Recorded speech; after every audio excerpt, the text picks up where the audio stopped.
Orang Kristen ini adalah penyamar. Waspadalah terhadap nabi-nabi palsu yang datang kepadamu dengan menyamar seperti domba. Tetapi sesungguhnya mereka ini adalah serigala yang buas. Dari buahnya kamu dapat mengenal mereka. Dapatkah orang memetik buah anggur dari semak duri atau buah arak dari rumput duri? Demikianlah setiap pohon yang baik menghasilkan buah yang baik, sedangkan pohon yang tidak baik menghasilkan buah yang tidak baik. Tidaklah mungkin pohon yang baik itu menghasilkan buah yang tidak baik, ataupun pohon yang tidak baik itu menghasilkan buah yang baik. Dan setiap pohon yang tidak menghasilkan buah yang baik pasti ditebang dan dibuang ke dalam api. Jadi dari buahnya lah kalian wahai Bani Israel muridku akan mengenal mereka. Nah, ketika didudukkan murid-murid Yesus berdampingan dengan Kristen, kira-kira gimana ceritanya kita bisa membedakan nih? Mana murid Yesus, mana penyamar? Orang Yahudi ketika duduk bersama dengan Kristen pasti ketahuan. Yang mana pengikut Yesus, yang mana bukan. Pengikut Yesus ibadahnya di sinagogi. Itu jelas. Pengikut Yesus ibadahnya hari Sabtu. Itu jelas. Pengikut Yesus kitabnya hanya satu, yaitu Perjanjian Lama. Itu jelas. Pengikut Yesus sudah pasti kemudian merasulkan Yesus, menganggap Yesus Kristus. Itu jelas. Pengikutnya Yesus sudah pasti menyembah Eloi Abraham, Ishak dan Yakub. Itu jelas. Dan pengikut Yesus sudah pasti kemudian mereka bersunat. Itu jelas. Bagaimana dengan Kristen? Sama enggak itu? Pengikut Yesus dengan Kristen? Tidak, Pak. Dari aspek ibadah tidak sama, kitab suci tidak sama, Tuhannya tidak sama, hari ibadahnya tidak sama, menu makanannya tidak sama, menu minumannya tidak sama. Tapi Kristen ngotot mengatakan diri mereka adalah pengikut Yesus. Inilah serigala yang saya maksud, yang dimaksud oleh Yesus. Jelas loh itu. Jelas tak akan ada yang bisa memungkiri. Nah sekarang begini. Orang-orang Yahudi ada dua golongan. Yang pertama yang menolak Yesus. Yang kedua menerima Yesus. Yang menerima Yesus memanggil Yesus Maran. Memanggil Yesus Rabi. Memanggil Yesus dengan panggilan Kurios. Itu pengikut Yesus. Dan mereka sunat. Kenapa? Sunat itu kehendak Bapa. Dan mereka sabat karena sabat itu kehendak Bapa. Dan mereka masuk ke Bait El karena itu adalah kehendak Bapa. Mereka menjalankan hukum Taurat karena itu adalah kehendak Bapa. Semua murid Yesus melakukan kehendak Bapa. Sedangkan buah-buah dari pengajaran nabi palsu, apa kata Yesus? Bukan setiap orang yang berseru kepadaku kurios, kurios akan masuk ke dalam kerajaan langit, melainkan dia yang melakukan kehendak Tuhanku yang ada di langit, Bapakku yang ada di langit. Nah sekarang kalau kita rincikan, wahai saudara-saudaraku Kristen, aku ingin bertanya kepada kalian, atas kehendak siapa kalian menyembah Yesus? Tolong jawab dengan jujur. Atas kehendak udahlah. Atas kehendak siapa kalian membatalkan hukum Taurat? Atas kehendak siapa? Sudahlah, itu udah pasti kita tahu jawabannya. Atas kehendak siapa kalian makan babi? Atas kehendak sudah. Atas kehendak siapa kalian tidak bersunat? Atas kehendak sudahlah. Atas kehendak siapa kalian ibadah hari Minggu? Atas kehendak sudahlah. Atas kehendak siapa kalian masuk ke gereja? Atas kehendak siapa kalian beriman kepada buku Perjanjian Baru? Ada kehendak Bapa? Tak ada. Inilah yang Yesus katakan. Ada dua golongan dari Yahudi. Satu yang menolaknya, satu menerimanya. Muncul penumpang gelap. Kristen ikut-ikut masuk. Tapi semua barometer ibadah mereka bukan kehendak Elohim. Apa yang kehendak Elohim yang Kristen lakukan hari ini? Ada? Tak ada. Oh perpuluhan Bang Sumang, nggak mungkin. Perpuluhan tidak pernah diperintahkan kepada non-Yahudi. Perpuluhan hanya untuk bangsa Lewi saja. Lalu apa yang dari Kristen yang bisa kita lihat? Dari buahnya. Yang mana kemudian ajaran itu adalah kehendak Bapak. Silakan. Silakan Pak. Maaf Pak. Ya, oke. Silakan. Nah, saya meluruskan sedikit dari bahasa Siap. tentang kekristenan. Ya. Kristen itu berasal dari eklesia, di mana eklesia itu pertama kali ada orang-orang yang percaya kepada Yesus, sehingga mereka lah disebut Kristen. Itu artinya pengikut Kristus. Ya, Kristen itu artinya pengikut Kristus. Semua orang Kristen, orang yang percaya kepada Yesus, mereka disebut sebagai pengikut Kristus. Yang pertama saya jelaskan. Ya.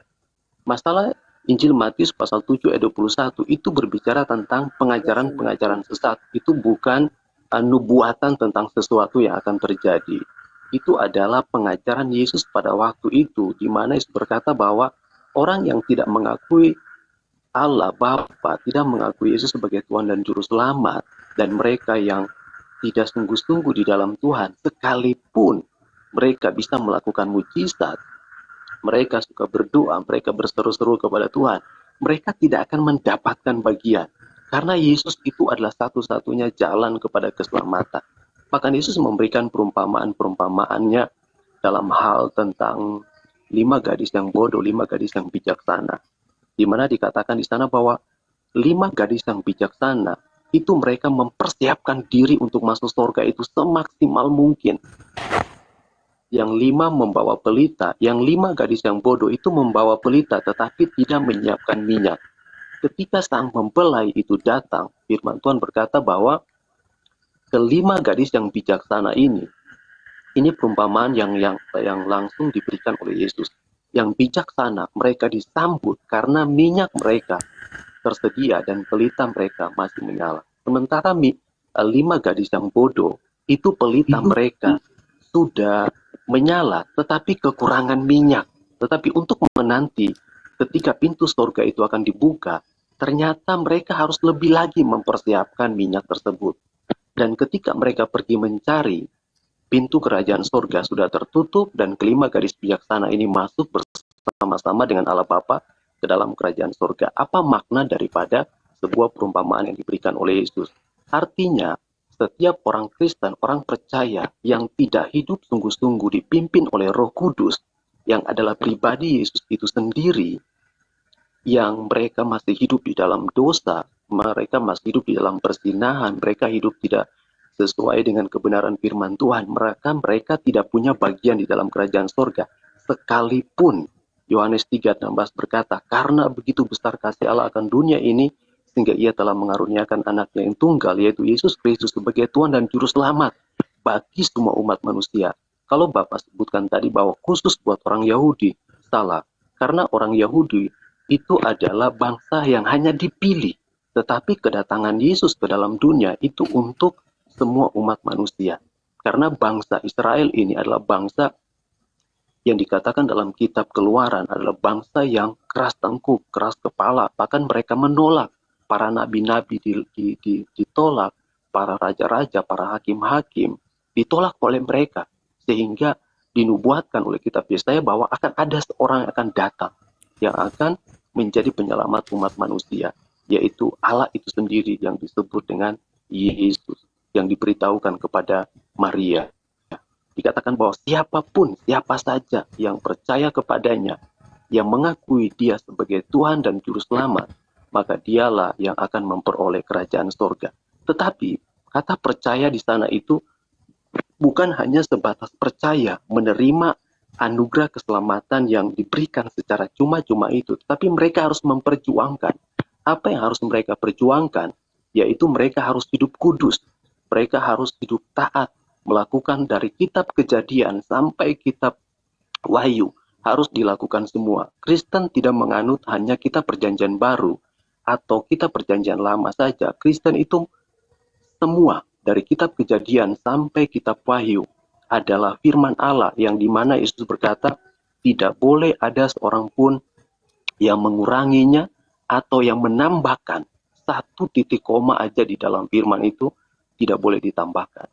Jadi kami mengimani bahwa yang disebut sebagai Kristen pengikut Kristus yang tidak membedakan, sekalipun Alkitab kami itu dibedakan menjadi 2. Ada Perjanjian Lama dan Perjanjian Baru. Perjanjian Lama itu Kejadian kitab Kejadian, awal dunia diciptakan secara rinci dituliskan di dalam kitab Kejadian, sampai kepada kitab Wahyu.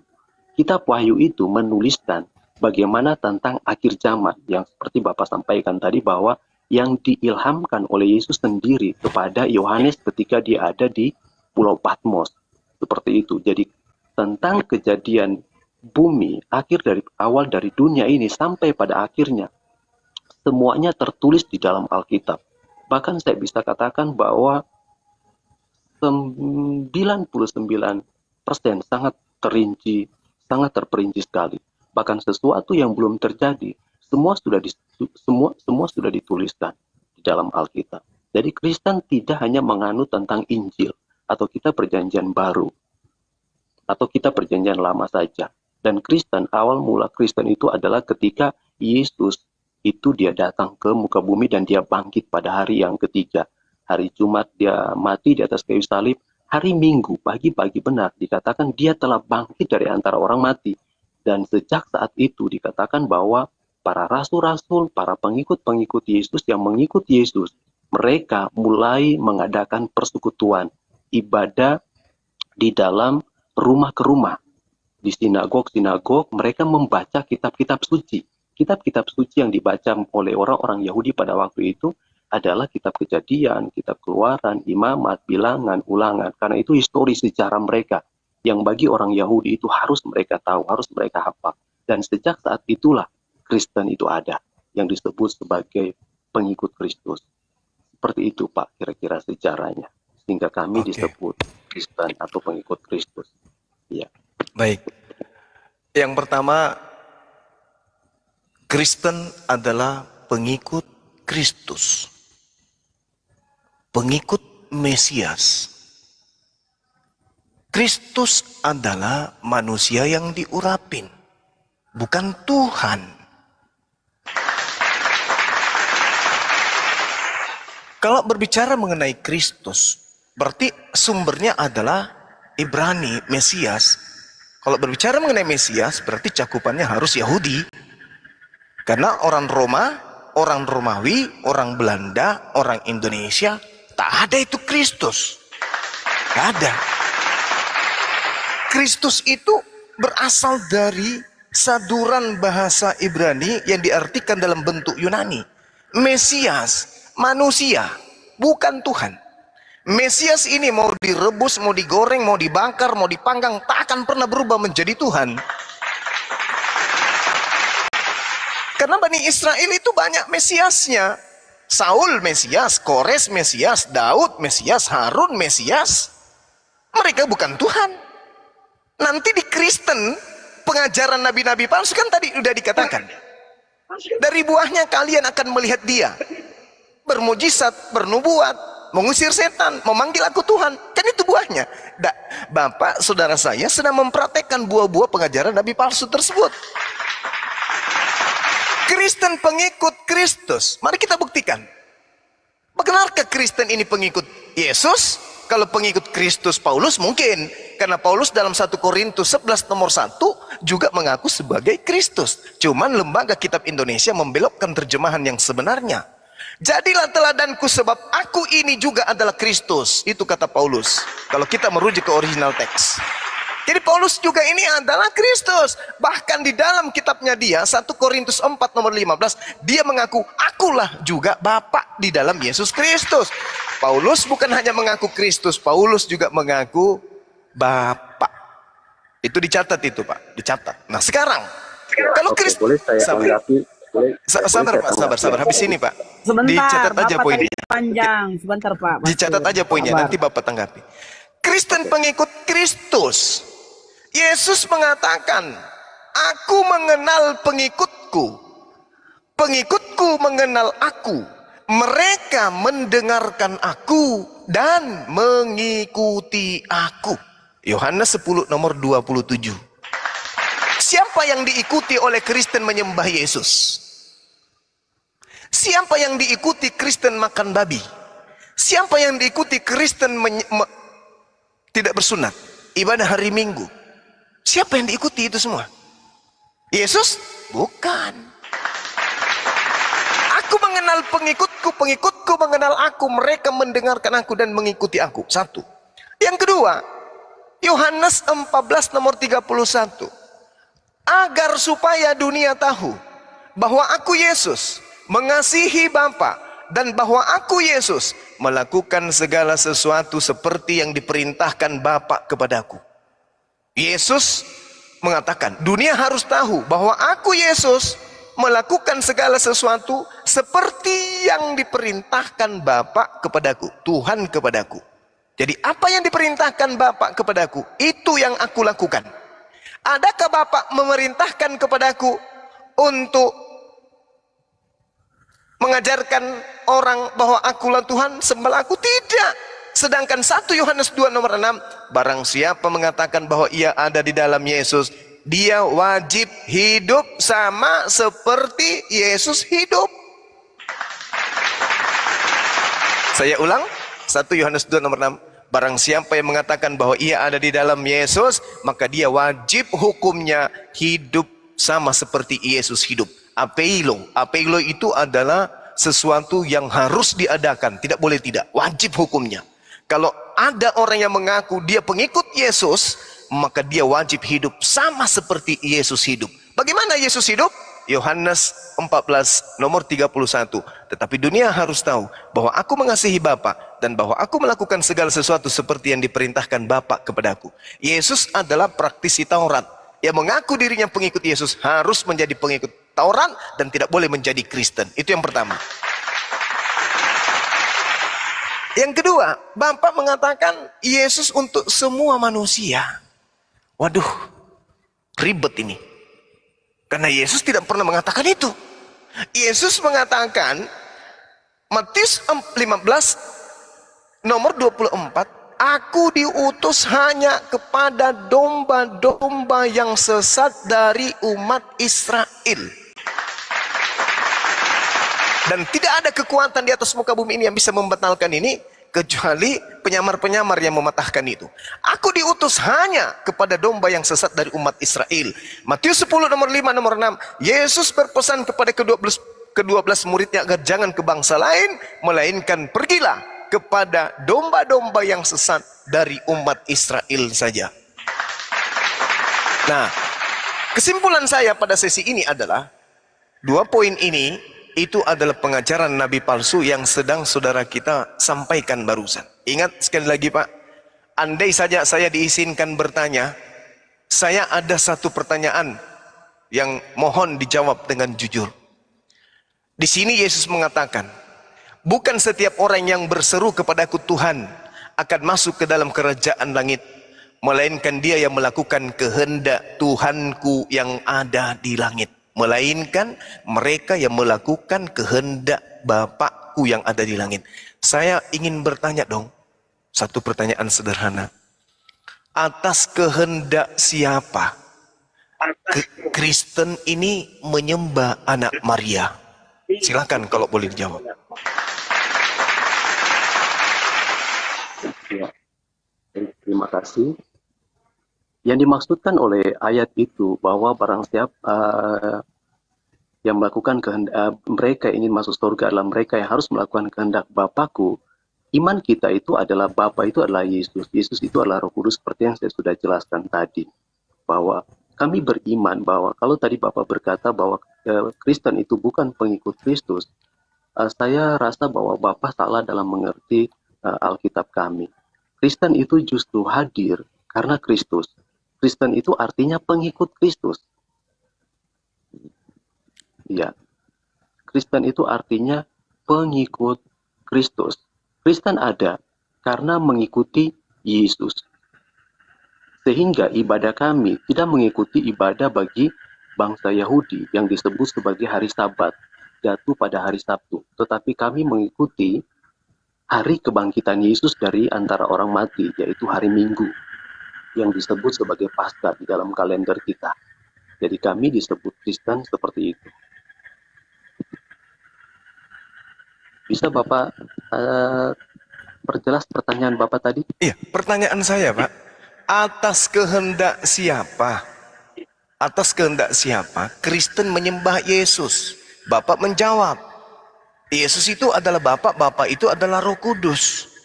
Di mana ajarannya Bapa bahwa dia adalah Roh Kudus? Di mana ajaran Bapa bahwa dia adalah Yesus?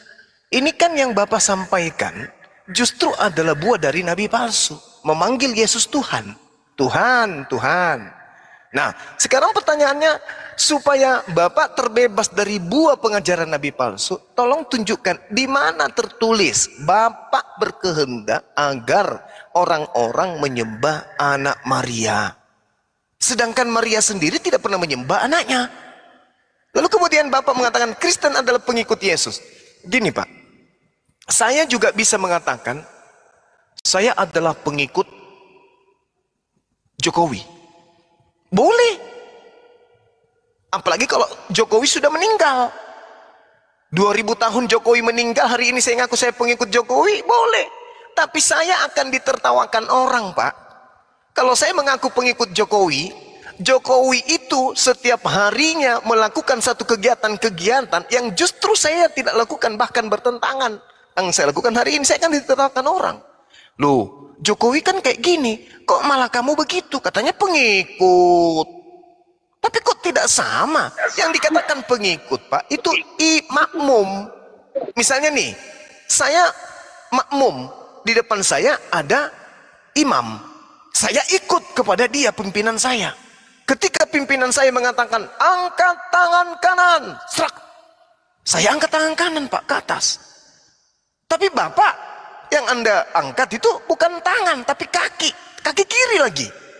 Kan tidak lucu, Pak. Pemimpin mengatakan, mundur selangkah. Ya, yang ikut sama pemimpin tersebut di depan, percaya kepada dia, begitu ada instruksi mundur, mundur selangkah, Pak. Tapi yang Bapak lakukan salto ke depan, roll ke depan, ke kiri, ke kanan. Karena nyambung. Jadi siapapun boleh mengatakan kemudian saya pengikut, saya pengikut. Orang juga mengatakan slankers itu adalah pengikut yang mengidolakan slang. Tapi apakah kakak mengenal mereka? Tidak. Mereka hanya mengatakan kami pengikut, kami idolakan, tapi tidak mengikuti. Sementara pola nabi palsu itu ngaku-ngaku. Bukankah kami bernubuat demi namamu, mengusir setan demi namamu, bernubuat demi namamu.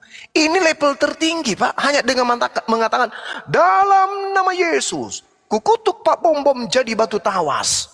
Cia, jadi batu tawas Pak. Sudah sampai level itu saja, kalau tidak melakukan kehendak Bapak, diusir Pak sama Yesus. Enyahlah daripadaku, kalian adalah pembuat kejahatan. Nah sekarang saya ingin intisarinya aja deh. Kasihan teman-teman kita menunggu kepanjangan. Tolong tunjukkan kepada saya. Agama Kristen ini adalah agama baik. Mengajarkan kasih. Itu harus kita akui. Tapi tolong, saya ingin tahu. Bapak seorang pastor. Tolong tunjukkan di mana firman Bapak agar manusia menyembah kepada Yesus. Di mana itu Pak? Karena Yesus mengatakan di dalam Yohanes 17 nomor 3. Hidup kekal itu adalah mereka mengenal Engkau satu-satunya Tuhan yang benar dan mengenal Yesus yang Engkau utus. Berarti Yesus harus dikenal sebagai utusan. Nah, kok jadi Tuhan dia? Sekarang saya minta. Kalau Kristen ini bukan buah dari pengajaran palsu, berarti Kristen menjadi Kristen, Kristen menyembah Yesus, Kristen makan babi, Kristen ibadah minggu, Kristen tidak bersurat karena kehendak Bapa. Kalau dibilang kehendak Bapa berarti tertulis. Karena Bapa itu adalah Tuhan, Bapa tidak mungkin datang. Dia hanya berfirman. Tolong tunjukkan firmannya di mana kehendaknya itu tertulis agar manusia Kristen menyembah anak Maria. Silakan Pak. Silakan Pak. Oke, baik.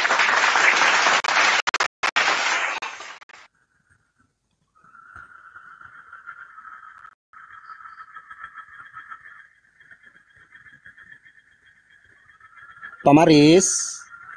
Pak Maris. Sabar. Siap, Dek, siap. Iya, ada apa, Dek?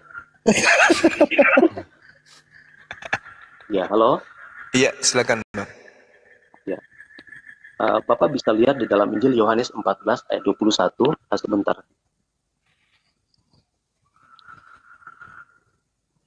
Yohanes 14 ayat 21. Iya. Barang siapa memegang perintah-perintahku dan melakukannya, dialah yang mengasihi aku. Dan barang siapa mengasihi aku, ia akan dikasihi oleh Bapakku. Dan aku pun akan mengasihi dia dan akan menyatakan diriku kepadanya. Arti daripada ayat ini bahwa orang Kristen yang mengaku Yesus sebagai Tuhan dan Juru Selamat, dia berarti mengasihi Allah. Dan barang siapa yang mengikuti teladan Yesus, dia adalah bagian daripada warga kerajaan surga itu. Dia akan dikasihi oleh Allah. Dan dikatakan, aku pun akan mengasihi dia dan akan menyatakan diriku kepadanya. Bahkan masih banyak ayat yang lain juga yang menyatakan bahwa kita harus menyembah Yesus itu sebagai Tuhan dan Juru Selamat. Kehendak Bapaknya Pak yang saya minta. Justru kalau Bapak akan memberatkan diri Bapak kalau bawa data ini. Karena di data ini Yesus mengatakan, barang siapa memegang perintahku. Nah, perintahnya ini yang saya cari. Kalaupun Bapak menemukan perintah dari Yesus, sembahlah aku. Yang saya minta adalah perintah Bapak. Di mana Bapak memerintahkan sembah Yesus? Sedangkan kalau kita melihat di dalam pengakuan Yesus, Yohanes 4, aku menyembah apa yang aku kenal. Kalian menyembah apa yang tidak kalian kenal. Justru Yesus di situ menyembah, Pak. Yesusnya yang menyembah, bukan disembah. Kamu menyembah apa yang tidak kamu kenal. Kami, Yesus nih mengatakan kami, aku menyembah apa yang aku kenal, yang kami kenal. Sebab keselamatan datang dari bangsa Yahudi. Yesus dan murid-muridnya menyembah Elohim. Makanya saya katakan, bukan setiap orang yang berseru kepadaku Tuhan, melainkan dia melakukan kehendak Bapa. Nah sekarang tolong, kalau Kristen ini bukan pengajaran nabi palsu, tunjukkan, aku ingin melihat kehendak Bapa agar Bani Israel, agar Bani Adam, dalam hal ini Kristen, menyembah anak Maria, Yesus, entah itu Mesias, entah itu dia Nabi, entah dia itu Kristus. Mana kehendak Bapa itu tertulis? Karena Bapak mengatakan dalam Ulangan 4, jangan kau menambahi firmanku, jangan kau mengurangi firmanku. Bahkan di dalam Ulangan dikatakan, dan seorang nabi yang terlalu berani mengatakan apa yang tidak pernah kukatakan kepada mereka, bahkan berkata demi nama Tuhan lain, maka dia akan kubunuh, dia akan kumatikan. Nah sekarang kita sampai pada poin ini, karena Bapak adalah pastor, saya menghargai, tentu Bapak mendapatkan kedudukan ini karena mendapatkan waktu perjuangan yang sangat luar biasa untuk pada posisi ini. Orang yang terpelajar. Saya minta supaya kami umat Islam ini paham Kristen itu adalah bukan pengajaran nabi palsu. Bukan yang diceritakan oleh Al-Quran. Wa makaru wa makarallah wallahu khairul makirin. Ulaika hum syarrul bariyah. Bukan itu. Innal ladina kafaru min ahlil kitabi wal musyrikina fi nari jahannam. Bukan itu. Tetapi Kristen ini adalah benar-benar pengikut Yesus yang dikasihi Tuhan Bapa. Itu yang kami inginkan. Tapi dengan catatan, loloskan Kristen dari buah-buah pengajaran nabi palsu ini dengan Bapak menunjukkan bukti akurat Bapak menghendaki, Bapak Elohim menghendaki agar Yesus itu dituhankan. Karena ada satu hal yang menarik, Pak. Siapakah pendusta itu? 1 Yohanes 2 nomor 22. Bukankah dia yang menyangkal bahwa Yesus itu adalah Kristus? Itulah pendusta itu, Pak. Itulah antikristus. Antikristus itu adalah yang menuhankan Yesus. Orang-orang yang menuhankan Yesus berarti dia menyangkal kalau Yesus itu adalah Kristus. Orang yang mempertuhankan Yesus adalah orang yang menyangkal Yesus itu Mesias. Tolong, sekali lagi, tunjukkan data Bapak di langit di surga Elohim Yod-Heh-Vav menghendaki orang Kristen mempertuhankan Yesus anak Maria yang orang Yahudi ini. Di mana itu tertulis? Karena Bapak Elohim mengatakan jangan ada sembahan lain di hadapanku. Nah sekarang Kristen membuat sembahan baru dari wujud manusia. Tolong tunjukkan. Kalau Kristen bukan pengajaran nabi palsu, tentu kami umat Islam akan mengatakan Al-Quran keliru. Dengan mengatakan orang-orang kafir itu adalah penghuni neraka karena menyembah selain daripada pencipta langit dan bumi. Mohon maaf Pak, sekali lagi saya minta tolong tunjukkan datanya.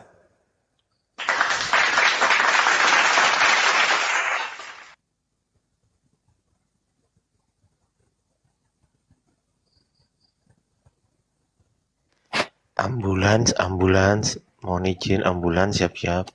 Wiu, wiu, wiu, wiu, wiu, wiu.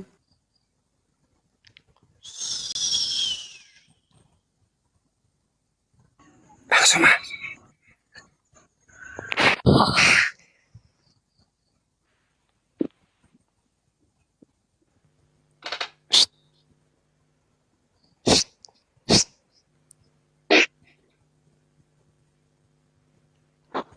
Halo? Ya. Jaringan Ya, Bapak terdengar kayaknya suara saya? merah, Pak. Lagi gangguan jaringan Bapak kayaknya nih. Silakan. Ya. Yohanes 14 ayat 6 itu adalah pegangan kami. Bahwa dialah jalan kebenaran dan hidup itu. Dan tidak ada seorang pun yang pergi pada Bapa tanpa melalui aku. Jadi ayat itu sangat jelas sekali menjelaskan bahwa kami harus mengikuti teladannya, kami harus menyembah dia, kami harus mengikuti setiap perintah-perintahnya yang diajarkan oleh Yesus. Karena ayat itu menunjukkan bahwa hanya satu-satunya, dia membuktikan, dia mengatakan akulah jalan, kebenaran, dan hidup, bukan tanpa bukti. Bukti yang pertama, kelahirannya dinubuatkan dan tidak ada seorang nabi atau seorang yang seperti Yesus yang Mohon maaf Pak Pastur, diberitahukan Pak Pastur atau mohon maaf Pak Pastur mohon maaf. Kurasa yang ditanya oleh Bang Zuma itu beda dengan apa yang Bapak narasikan. Silakan kalau bisa dijawab sesuai dengan pertanyaannya Pak. Silakan Pak. kan Pak Zuma kan bertanya apa dasar kami menyembah kepada Yesus, betul? Bukan, Pak. Kehendak Bapak yang saya tanyakan. Kehendak Tuhan. Kehendak Tuhan. Kan Yesus mengatakan, bukan setiap orang yang menyeru kepadaku Tuhan, Tuhan akan masuk ke dalam kerajaan langit, melainkan mereka yang melakukan kehendak Bapa. Jadi yang melakukan kehendak Bapa inilah yang akan masuk ke dalam surga. Nah, kalau menyembah Yesus itu adalah kehendak Bapa, tolong tunjukkan dalilnya.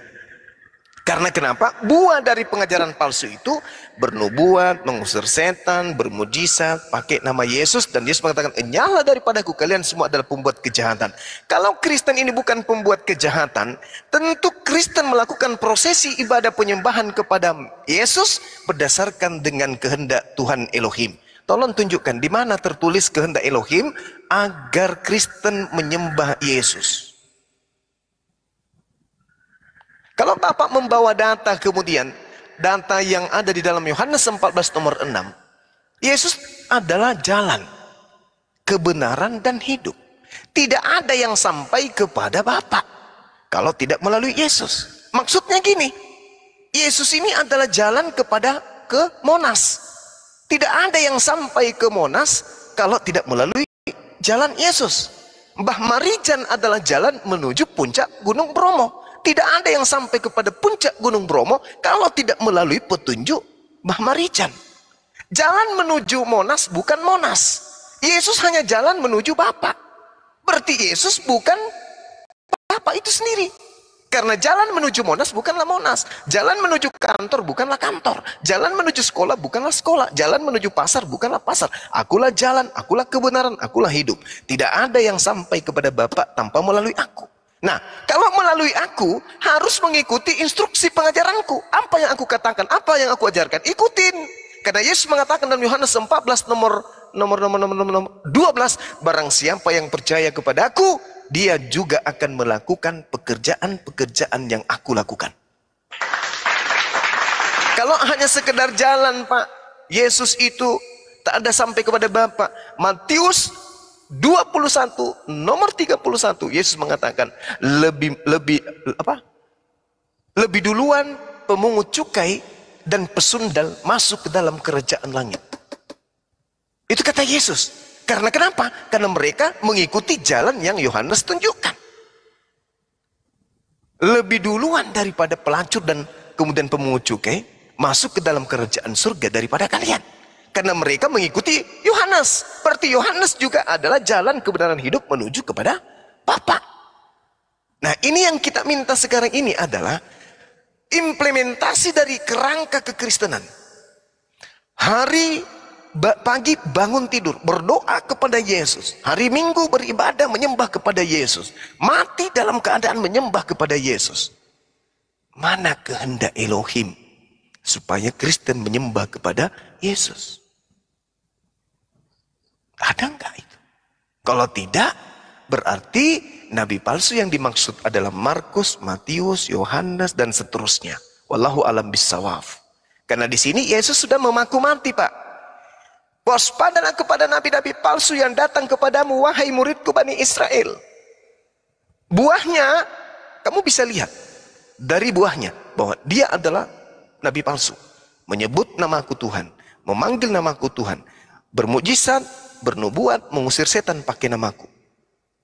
Pada saat penghakiman kemudian, pada saat itulah aku akan berkata, enyahlah daripadaku kalian semua pembuat kejahatan. Kalau Bapak belum yakin juga kalau Kristen itu adalah buah dari pengajaran nabi palsu, izinkan saya 1 menit, dengarkan baik-baik. Bukan saya mau menggurui, tapi Bapak belajar, saya pun belajar. Bedanya Bapak belajar di meja kuliah, saya belajar di pinggir jalanan. Di dalam Yohanes 12 nomor 48, ini tolak ukurnya. Kenapa Kristen akan diusir? Barang siapa menolak aku dan tidak menerima perkataanku, dia sudah ada hakimnya, yaitu firman yang telah kukatakan. Firman itulah yang akan menjadi hakimnya pada akhir zaman. Kenapa Kristen diusir oleh Yesus, dikatakan sebagai pembuat kejahatan? Karena Yesus tidak pernah menyampaikan firman, sembahlah aku, Tuhankanlah aku, ibadahlah kepadaku, makanlah babi, haramkanlah sunnah, ibadahlah minggu. Gak pernah aku katakan seperti itu.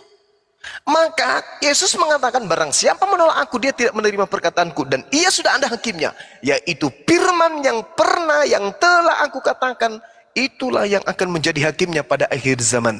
Jadi kalau Bapak Pastor dan Bang Suma nih diiring berdua nih, sama-sama kita berjalan masuk ke pengadilan, Yesus sebagai hakim. Ini yang sebelah kanan ini, yang berotot ini siapa? Saya Suma, Bang. Kalau yang satu yang ganteng itu siapa? Dia Pastor Maris. Oke. Suma, siap Yesus? Kamu kenapa tidak pernah menyembah saya sejak kamu hidup? Bapak tidak pernah memerintahkan. Oh, bagus. Kamu pintar. Terus kenapa kamu tidak mengikuti aku? Loh, Bapak mengaku pada saat itu Bapak hanya diutus kepada Bani Israel. Aku bukan Bani Israel, Pak. Oh, bagus. Nah, ini Pastor, kamu kenapa menyembah aku? Siapa yang ngajarin? Pernah aku katakan, ada tertulis di firman bahwa saya mengajarkan kalian menyembahku.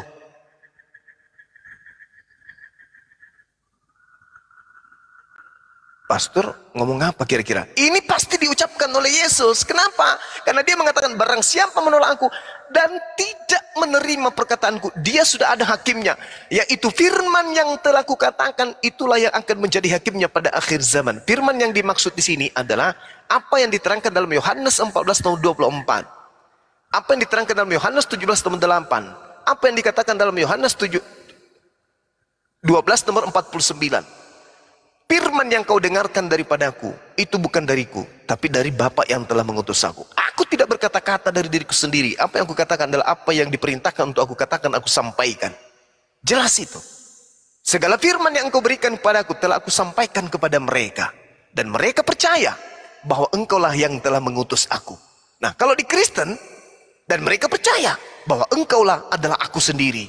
Bapa adalah aku sendiri. Elohim adalah aku sendiri. Engkau adalah aku yang inkarnasi jadi manusia. Oh, enggak kayak gitu. Yesus mengatakan, segala firman yang engkau berikan kepadaku telah aku sampaikan kepada mereka. Dan mereka percaya bahwa engkaulah yang telah mengutus aku. Dia tidak mengatakan, dan mereka percaya engkau adalah aku.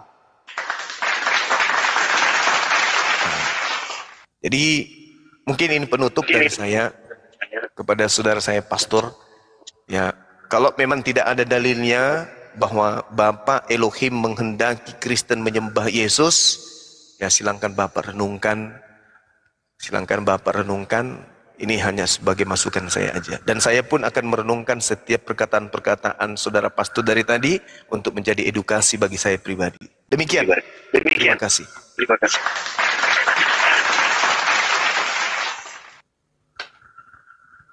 Demikian, Pak Pastor. Ya, halo. Ya, Ya,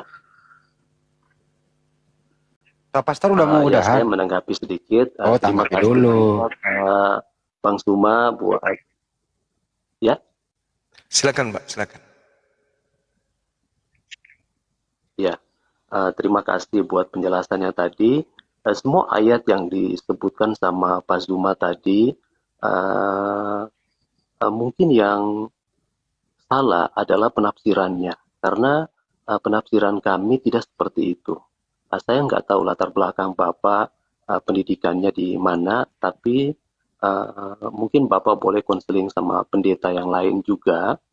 Yang Bapak sampaikan tadi itu di tafsir Alkitab kami tidak seperti itu.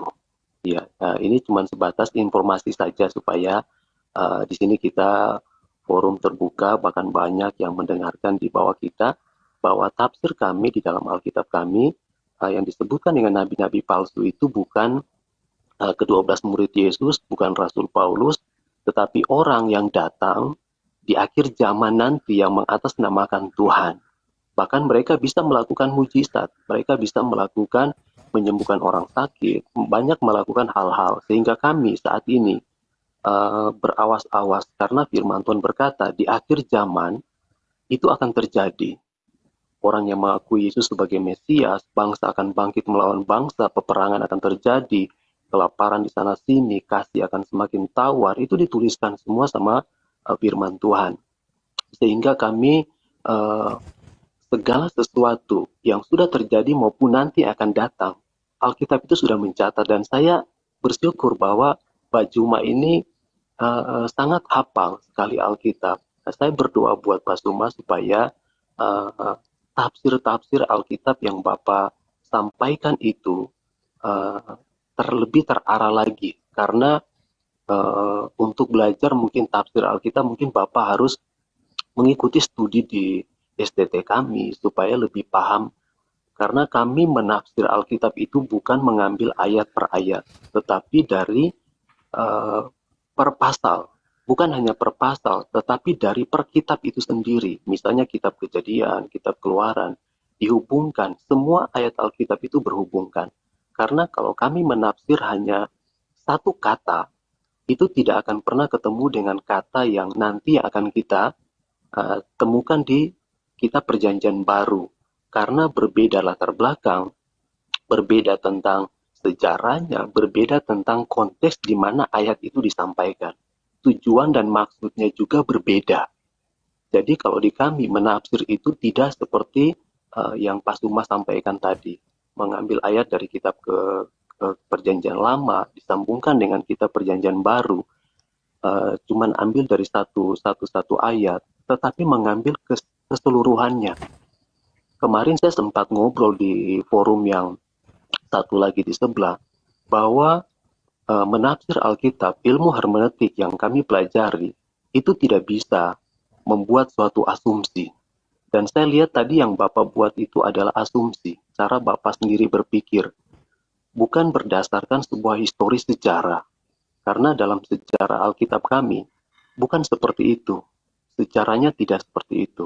Iya, jadi mungkin, ya seperti kata Bapak tadi, saya juga mungkin merenungkan apa yang Bapak sampaikan, dan yang saya sampaikan juga mungkin Bapak boleh belajar lagi supaya ketika mengambil ayat di dalam Alkitab itu harus berurutan, karena kesalahan nanti ketika menafsir, mungkin Bapak juga adalah seorang pengkhotbah juga di masjid nanti, jadi bisa menyampaikan. Saya kagum nih sama Pak Zuma nih, luar biasa. Saya aja sebagai seorang pastor, tapi bukan tidak menguasai Alkitab, tetapi untuk menghafal ayat Alkitab yang sebegitu banyak, mungkin Bapak lebih hebat dari saya. Saya akui hal itu. Tapi dalam hal penafsiran, menurut saya Bapak harus mungkin banyak belajar lagi. Kira-kira seperti itu, supaya ketika Bapak mungkin, bukan saya akui Bapak hebat membaca Alkitab atau mungkin kitab-kitab yang lain juga, supaya Bapak mendapatkan ilmu, pemahaman. Saya akuin luar biasa, Bapak hebat, luar biasa. Saya senang malam hari ini bisa berkomunikasi dengan Bapak, dengan teman-teman yang ada di room ini. luar biasa kita saling berbagi. Saya sampaikan apa yang pemahaman Bapak menyampaikan. Termute. Cukup, cukup. Ya, ini ada yang nelpon nih. Oke. Ya, halo. Ya, jadi terima kasih banyak buat Pak Suma, buat teman-teman semuanya. Ya, saya hanya mungkin meluruskan aja, tidak ada maksud yang lain Iya, mungkin iya, untuk saya paham. ya hal-hal yang lain. Tapi saya hanya meluruskan bahwa tafsir kami ini seperti ini. Ya, silakan mungkin Bapak punya penafsiran yang berbeda, tetapi malam ini saya hanya menyampaikan tafsir kami juga seperti ini. Kira-kira seperti itu. Terima kasih banyak Pak Suma. Baik Pak, baik. Saya 1 menit Pak buat saya untuk kemudian ngobrol dengan Bapak.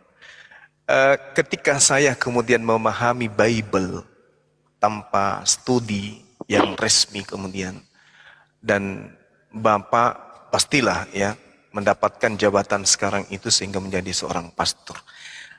Saya ini yang kemudian non akademik membahas Bible, ya itu saya harus akui saya tidak punya titel. Tapi Lukas pun tak punya titel, Markus titelnya nggak ada, Paulus juga nggak punya titel, bahkan Yesus untuk memahami tentang Tuhan pun dia harus sekolah kan. Nah sekarang gini, ada data menarik di dalam kitab Matius 17 nomor 5. Tiba-tiba sedang ia berkata-kata, turunlah awan yang terang menaungi mereka, dan dari dalam awan itu terdengar suara yang berkata, inilah Yesus anakku yang kukasihi, kepadanya lah aku berkenan, dengarkanlah Yesus. Saya nih orang awam, ketika mengajarkan sesuatu kepada pengikut saya, maka yang harus menjadi acuan ketika pengajaran itu berkaitan dengan Yesus, maka perintah Tuhannya, ini perintah Tuhan nih. Ketika dianggap bahwa Matius ini adalah firman Tuhan, maka perintah Tuhannya adalah, yang wajib didengarkan adalah Yesus. Bukan tafsir menafsir, bukan doktrin mendogma, bukan tanggapan pastor, bukan pendapat gereja, bukan pandangan pemikiran pendeta, bukan. Tapi kata Tuhannya, dengarkan Yesus. Berarti Yesus yang harus menjadi patron. Sedangkan Yesus sendiri, tugas keberadaannya ketika dia berbicara mengenai Tuhan, Yohanes 1 nomor 18, jelas yang punya hak mutlak diberikan oleh Tuhan untuk menjelaskan tentang ketuhanan adalah Yesus itu sendiri. Tidak seorang pun yang pernah mengerti tentang Elohim. Tetapi Yesus sebagai anak Tuhan, anak tunggal Tuhan kemudian, yang ada di pangkuan Bapa, dialah yang mengeksegomai dalam bahasa Yunani. Dialah yang mentafsirkan, dialah yang menjelaskan, dialah yang menguraikan tentang dirinya dan tentang Tuhannya. Sayangnya, Yesus tidak pernah menguraikan, Yesus tidak pernah melakukan eksegomai tentang Tuhan dan tentang dirinya seperti dengan tafsiran-tafsiran gereja hari ini. Ini yang sangat disayangkan. Yesus dan Kristen tidak satu kata ketika berbicara mengenai konsep ketuhanan. Yesus dan Kristen tidak pernah satu kata, satu kesepemahaman dan penafsiran ketika berbicara mengenai pribadi Yesus. Ini yang hilang dari Kristen. Ini yang hilang. Jadi ibarat sebuah sekolah Kristen ini punya pintu, tapi para guru dan siswa lewat jendela masuk. Bukan lewat pintu. Bukan lewat pintu, bukan lewat dari pengajaran yang Yesus sampaikan kepada murid-muridnya. Yesus punya pola, Yesus punya kurikulum, Yesus punya kisi-kisi, Yesus punya kiat di dalam mengajarkan kemudian tentang konsep ketuhanan kepada Bani Israel. Kristen beda. Lalu kemudian Bang Suma hadir. Saya salah tafsir, bukan salah, beda tafsir, tidak memahami. Bang Suma harus sekolah, Bang Suma harus, oh no. Itu tidak perlu. Untuk memahami sebuah kebenaran, yang penting adalah akal. Justru biasanya nih, orang yang ingin memutarbalikkan sesuatu kebenaran menjadi kesalahan, kesalahan menjadi kebenaran, butuh sekolah. Tapi orang jujur tidak membutuhkan kemudian sekolah untuk menyatakan suatu kebenaran. Kenapa? Tolak ukur sebuah kebenaran itu disebut hak. Yang hak ini, yang kebenaran ini, itu mutlak dinyatakan. Dan akal akal kita tidak akan pernah kuat membantah kebenaran tersebut. Tidak akan pernah kuat. Yang namanya kebenaran tidak akan pernah tertolak oleh akal. Tetapi yang namanya kesalahan, otak kita, akal kita, mau dibalut dengan apapun, dibulatkan dan ditutupi dengan cakupan apapun, kesalahan itu tidak akan pernah diterima oleh akal. Begitulah Kristen. Mohon maaf, begitulah Kristen.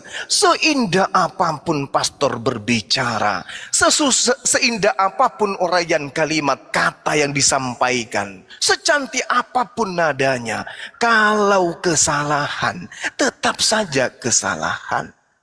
Tidak bisa diganggu gugat. Bukan karena seorang itu tidak berpendidikan resmi, bukan karena seorang itu tidak pernah sekolah di akademisi yang berkaitan dengan pemahaman itu, tidak. Tetapi yang dikatakan kebenaran, instingnya itu selalu di akal. Ingat, Aristoteles tidak pernah sekolah. Oke? Ibnu Sina tidak pernah sekolah. Orang-orang terdahulu pun seperti Soekarno dan seterusnya, mereka tidak pernah melakukan sekolah yang intens terhadap konsentrasi jabatan yang ia raih. Tidak pernah. Tetapi apa yang terjadi? Mereka bisa menemukan karya-karya yang luar biasa hanya karena kekuatan akal. Nah, ini yang saya katakan kepada saudara saya, bahwa bukan saya egois, bukan saya mau kemudian melarikan daripada niatan baik dari Bapak, tetapi Matius 17 nomor 5 memerintahkan kita harus mendengarkan Yesus, bukan mendengarkan pendeta, bukan mendengarkan pastor. Inilah anak yang kukasihi, kepadanya aku berkenan, dengarkanlah dia. Jadi Yesuslah yang harus kudengarkan. Setelah saya teliti semua, mana yang harus saya dengarkan supaya bisa saya menyembah Yesus seperti Kristen, ternyata nggak ada. Suara Yesus mengatakan sembahlah aku, ternyata nggak ada. Yang harus saya dengarkan Yesus, sembahlah aku, ternyata nggak ada. Bahkan Yesus memperdengarkan suaranya, enyahlah iblis, hanya kepada dialah saja engkau harus menyembah. Bahkan Yesus mengatakan dengan suaranya, aku menyembah apa yang aku kenal, kalian menyembah apa yang tidak kalian kenal. Bahkan aku mendengarkan suara Yesus, waspadalah kepada nabi-nabi palsu, dari buahnya kalian bisa mendengarkan dia, yaitu mereka yang memanggil aku Tuhan, tetapi tidak melakukan kehendak Bapakku yang ada di langit. Tanda-tandanya, bernubuat, mengusir setan, bermujizat. Itulah tanda-tanda buah nabi palsu itu. Saya tidak mentafsirkan, tapi perintah Tuhan yang ada di dalam kitab saudara sendiri, ini kalau dikatakan sebagai firman Tuhan, dengarkanlah Yesus. Jadi saya tidak perlu mendengarkan pastor, saya tidak perlu mendengarkan pendeta untuk menggali kebenaran tentang ajaran Yesus. Karena patron saya jelas adalah ucapan Yesus itu sendiri. Mohon maaf waktunya lebih, bukannya 1 menit tapi hampir 5 menit. Sekali lagi terima kasih saudara saya, pastor yang saya hormati. Ya, mudah-mudahan pertemuan kita kali ini bukan pertemuan yang terakhir, tapi akan ada pertemuan berikutnya demi untuk memberikan edukasi baik kepada saya sendiri dan juga kepada saudara-saudara yang mendengarkan kita. Demikian saya akhiri. Terima kasih Pak Pastor, salam kenal. Mudah-mudahan Bapak sehat dan besok-besok kita bisa kembali diskusi. Terima kasih. Silakan. Pastor, satu round dulu dong. Maaf tadi bukan maksud saya untuk merendahkan Pak Suma, bukan ya? Iya, saya paham Pak, saya paham. Ya. Saya ngerti Pak. Maksud saya mungkin untuk mendalami Alkitab, ya saya juga latar belakang saya juga dari Muslim juga, keluarga juga dari Muslim. Ya, kenapa saya memilih seperti ini, dan juga mungkin Bapak juga punya pilihannya. Jangan dulu Bunda. Ya, saya seperti saya katakan tadi, saya benar-benar kagum nih sama Pak Juma nih, menguasai Alkitab. Cuman satu tadi yang saya bilang bahwa bukan saya bilang Pak Juma harus ikut ke teologi supaya tahu rentetan penafsiran tentang Alkitab, tidak, bukan mau merendahkan ya Pak Zuma ya, tapi kita saling berbagi karena memang tafsir kita berbeda-beda. Jadi kalau kita mau menafsir seperti konteks Alkitab ya berbeda dari konteks Al-Qur'annya mungkin berbeda. Ya, terima kasih buat ya seperti kata Pastor, Bapak. satu round dulu Pastor. Boleh? Ya. Saya sebagai pendengar penyimak dari awal sampai akhir, ini ada 2 penekanan di sini.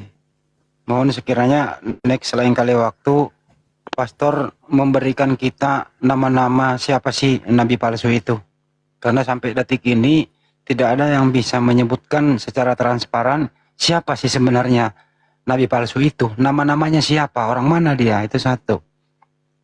Ya. Yang kedua, yang terakhir, eksegomai adalah yang dimaksud Bang Juma adalah pengajaran dan pernyataan Yesus sendiri itu loh, yang mestinya dijadikan sebagai pendapat kebenaran di sana, bukan eksegomai oleh para penulis-penulis belakangan yang datang kemudian.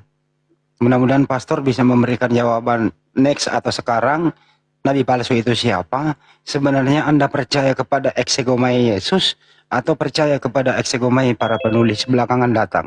Itu pendapat saya. Kalau mau ditanggapi sekarang monggo, kalau enggak next berikutnya. Terima kasih. Ya, oke, siap. Saya bisa tanggapi mungkin di next, tapi saya bisa berikan gambaran sedikit tentang nabi-nabi palsu. Itu adalah orang-orang yang datang di akhir zaman. Sebenarnya yang ditujukan, yang dituliskan oleh ayat-ayat Alkitab disampaikan oleh Yesus itu tentang akhir daripada zaman dunia ini. Banyak orang akan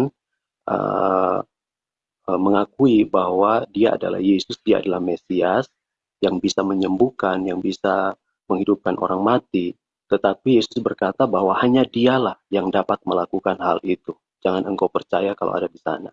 Dan kalau masalah tentang kepercayaan, kami percaya seperti yang saya katakan tadi di dalam Yohanes 14 ayat 6 tadi, bahwa akulah jalan kebenaran. Kenapa kami menganut ayat itu? Karena Yesus dan Bapa dan Roh Kudus itu adalah satu. Apa yang dikehendaki oleh Bapa itulah yang dikerjakan oleh Yesus. Dan Roh Kudus itu sebagai penolong bagi semua umat manusia. Bahkan bagi semua orang yang percaya kepadanya, khususnya kami sebagai orang Kristen, sebagai pengikutnya. Sehingga kenapa tadi saya katakan bahwa orang Kristen yang percaya kepada Yesus, dia bisa mendoakan orang sakit sembuh. Dia bisa berdoa bagi orang buta melihat, kalau dia punya iman yang sungguh-sungguh dan tanpa cacat, celah, dan dosa di hadapan Tuhan. Seperti itu dasar kami. Mungkin kalau belum jelas, mungkin next saya bisa gabung lagi. Ya. Pak Pendeta, kalau imannya Pak sebesar biji sesawi, gunung Bunda, pun Bunda, bisa Bunda. dipindahkan. Bunda Ada yang izin. pindahkan gunung, Pak? Bunda izin, Bunda. Kalau menurut saya sekarang, Pak, di kalangan Kristen sendiri itu sudah nongol nabi palsunya kalau yang akan datang. Banyak sekali orang Kristen mengklaim dirinya menabi. Banyak sekali orang Kristen bisa menyembuhkan orang sakit, bahkan bermujizat. Apakah yang Anda maksud nabi palsu itu di intern Anda sendiri, Pak Pendeta? Pak Pastor, sorry. Betul. Betul, baik.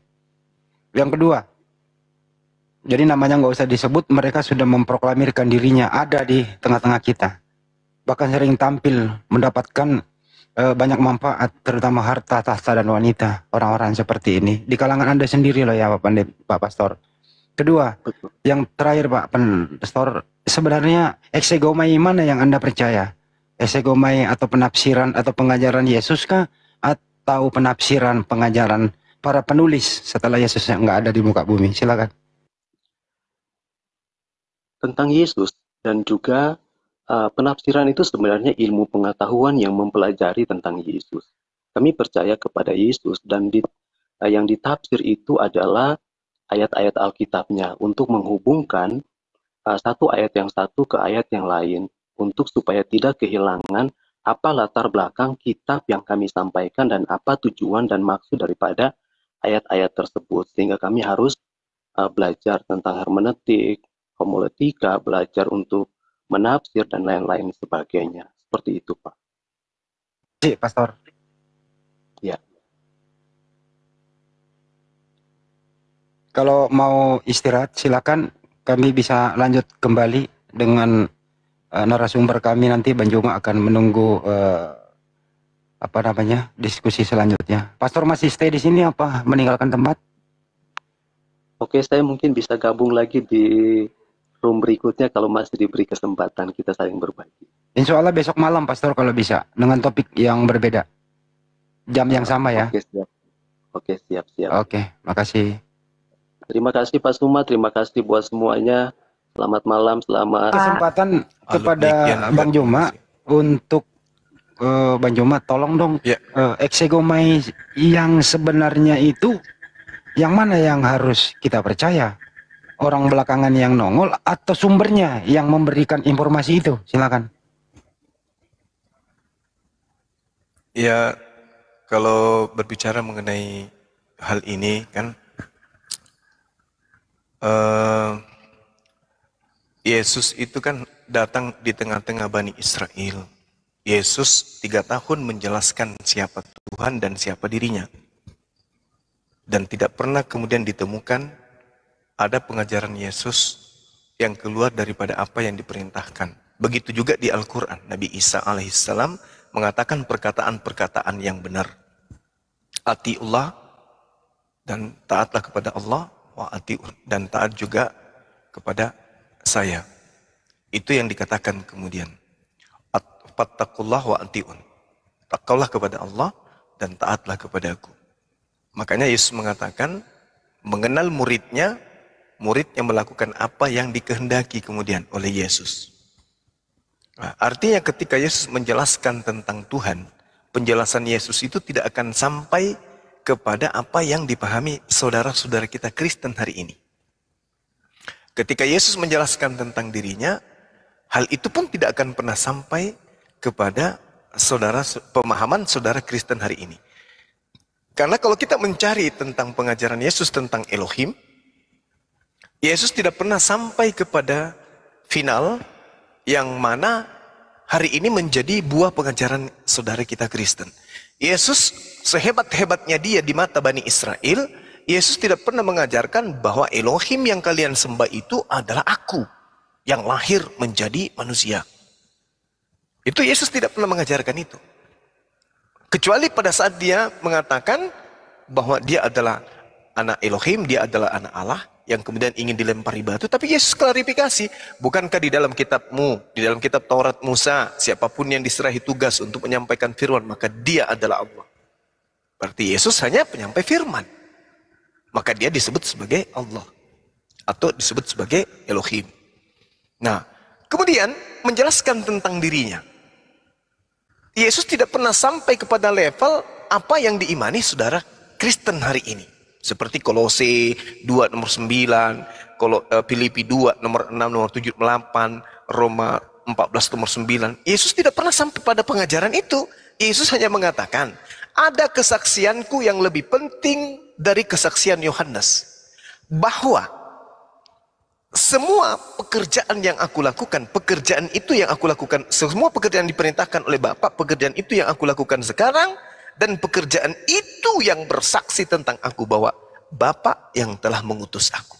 Jadi sehebat apapun pekerjaan yang Yesus lakukan pada zaman itu, pada saat itu, pekerjaan itu bukan bersaksi kalau dirinya Tuhan, tapi pekerjaan itu bersaksi kalau dia adalah utusan Tuhan. Yohanes 5 nomor 36. Kesaksian Yesus tentang dirinya. Dia hanya utusan Tuhan.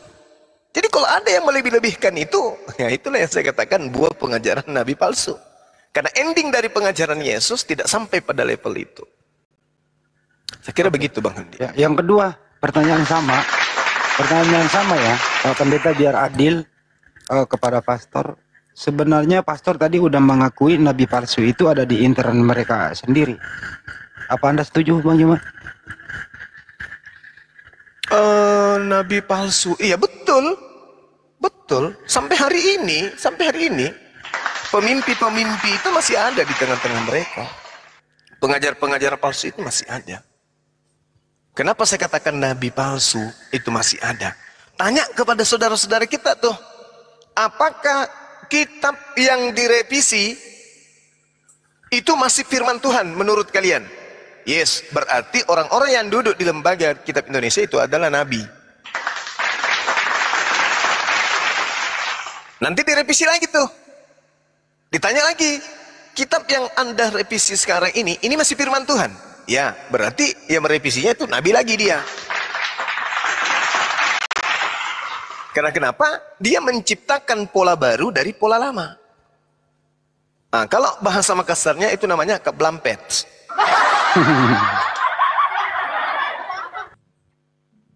Ya siapa? Ya, menurut Laskar Surgawi, Anda sebagai Kristen itu bersumber dari ajaran Yesus kah?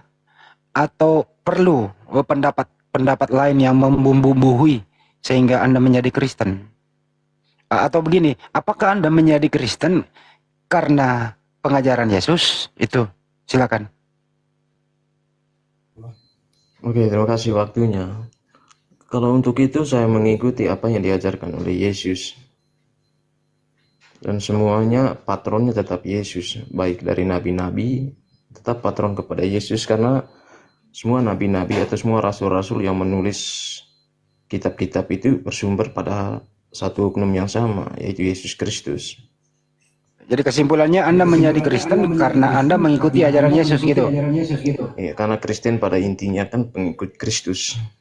Artinya mengikuti Yesus yang dari Nazaret. Oke. Banyuma belum capek, lanjut terusin. Dia menjadi Kristen karena mengikuti ajaran Yesus.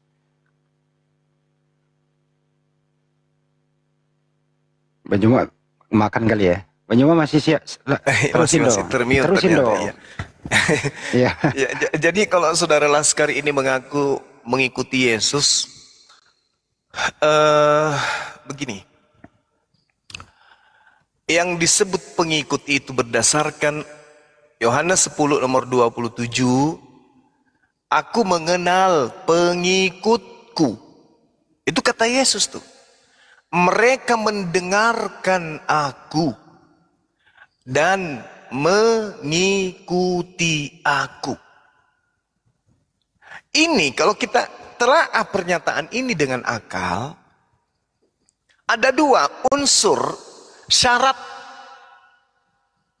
kita menilai orang itu pengikut Yesus atau bukan. Yang pertama, mendengarkan Yesus. Kalau dikatakan mendengarkan Yesus, berarti tidak mendengarkan Paulus, tidak mendengarkan Lukas, tidak mendengarkan yang lain. Karena pengikut Yesus mendengar siapa? Mendengar Yesus. Dicatat itu. Yang kedua, pengikut Yesus mengikuti Yesus, bukan mengikuti yang lain.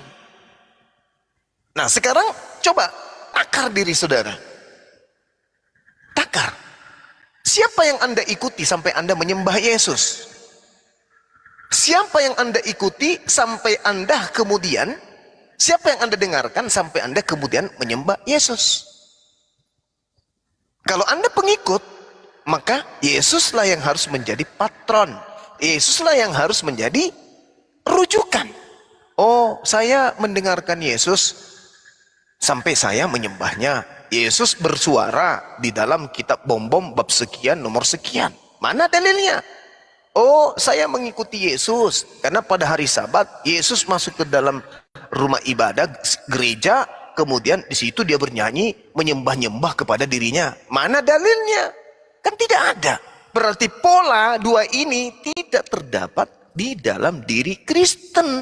Maka dikatakanlah oleh Yesus kepada muridnya yang mengikuti dan mendengarkan, hati-hati lu, waspada kalian, akan datang kemudian serigala nyamar domba. Apa itu? Orang-orang yang datang mengatasnamakan diriku, tapi yang mereka lakukan itu adalah perbuatan manusia. Percuma mereka menyanjung, percuma mereka memuji, percuma mereka menghormat kepadaku, tetapi perbuatan, amalan, ibadah yang mereka lakukan adalah perintah manusia. Dan itu Anda lakukan. 30 detik. Coba Anda lihat dalam Matius 23 betapa Yesus mengecam pelaku-pelaku maksiat. Matius 23 nomor 1, nomor 2, nomor 3. Jangan kau mengikuti ahli Taurat. Jangan kau mengikuti, jangan kau mencontoh, jangan kau mensuri toladani kemudian orang-orang Farisi. Sebab mereka menduduki kursi Musa, tetapi mereka tidak melakukan hukum Taurat. Nah, Kristen hari ini melakukan hukum Taurat? Tidak. Mulut mereka mengatakan, oh kami ini pelaku Taurat. Tapi prakteknya tidak. Begitulah orang Farisi dan ahli Taurat. Kata Yesus, jangan kau ikuti orang Farisi. Mereka duduki kursi Musa, tapi mereka tidak melakukan hukum Taurat. Sama dengan Kristen. Jangan ikuti Kristen, karena mereka membawa-bawa Taurat, tapi mereka tidak mempraktekkan. Sama.